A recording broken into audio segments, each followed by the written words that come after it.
पहिली भावना असेल काय? सर्वप्रथम आभार आणि खूप खूप आनंद होतो आहे.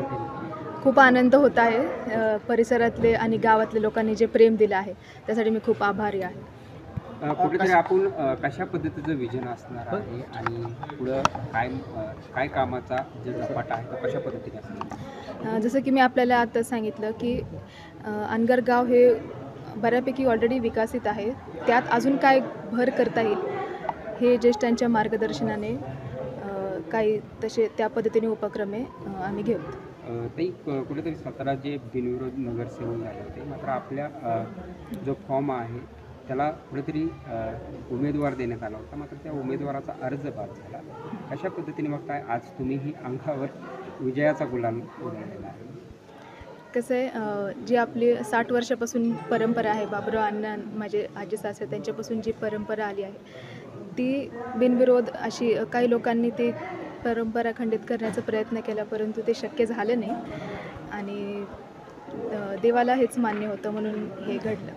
अनगरकरांना काय आव्हान असणार आहे? कारण मोठ्या प्रमाणावर बघतोय की आपण बिनविरोध ही राज्यातली पहिलीच नगरपंचायत आहे ती बिनविरोध होताना आपल्याला पाहायला मिळते. कशा पद्धतीने अनगरकरांचा प्रतिसाद आहे?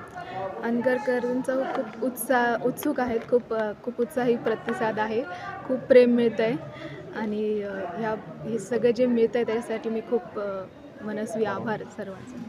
ताई, तुमच्या विरोधात उज्ज्वला तिथे आता न्यायालयात जाणार आहे, तर त्यांना काय सल्ला द्याल उज्ज्वला तिथे? नाही, आता ते जसं त्यांचा न्यायालयावर विश्वास तसा आमचाही संविधानावर विश्वास आहे. आता कोर्ट ठरवेल. नाही, तुमच्या म्हणजे पाटील परिवारावर उज्ज्वला तिथे यांनी नेहमी 2-3 दिवसापासून सडकून टीका केलेली आहे. मला इथंपर्यंत येऊ दिलं नाही, उमेदवारी अर्ज भरण्यासाठी देखील अनेक अडचणींचा सामना करावा लागला असं त्यांनी टीका केली होती. तर त्यावर तुमची काय प्रतिक्रिया आहे की ते खरंच तसं घडलं का काय? नाही, आता जे घडलं ते लोक बघतच आहेत. त्यांनी मीडियाबाजी खूप केली, आय थिंक त्यांनी स्टंट आणि मीडियाचा वापर करून त्यांनी सोशल मीडियावर हे केलं, पण लोकांना आणि त्या देवाला, आमच्या ग्रामदैवताला माहिती सत्य परिस्थिती काय आहे. त्यांनी असं म्हणतात की मला गाव सोडून जाण्याची वेळ आलेली आहे.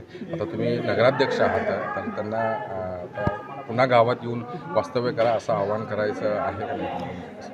त्यांना ते कायम वेलकम आहेत. त्यांना कोणी जा म्हणलंच नाही. त्या त्यांच्या मनाने गेलेले आहेत. त्यांना जर यायचं असेल तर ते आजही येऊ शकतात आणि पुढेही येऊ शकतात.